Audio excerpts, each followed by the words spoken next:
Assalamu alaykum bütün dünyadaki Müslüman qarindoshlar. Men ata-anam va urug' tuqqanlarim to'g'risida guvohlik bermoqchi. Mening ismim Eminjon Muhammad, G'o'lji 9 taradan. Dadamning ismi Muhammad Mahmud.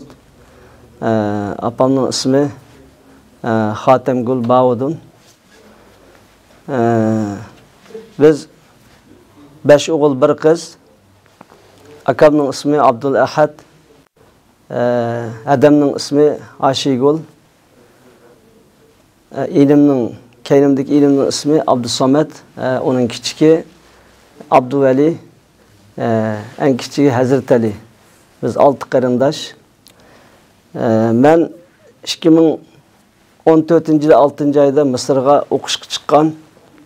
O'qishga chiqib 2016-ning oxirigacha ata-onalarim bilan, qarindoshlarim bilan aloqa qilib turdim, ko'rishib turdim. 2017dan boshlab hozirga qadar ular bilan aloqa qilolmadim. Ular hayotmi yo o'lib ketdimi, ular turmadimi yoki turmaning sirtida yashayaptimdi, ularningki qanday ekanligini, tan salomatligini qanday ekanligini men bilmadim.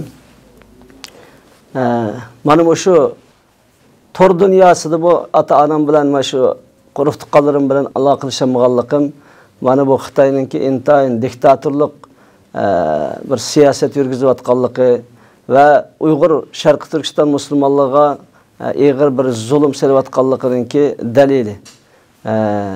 Men mush to'g'rida guvohlik bermoqchi. Assalomu alaykum va rahmatullohi va barakatuh.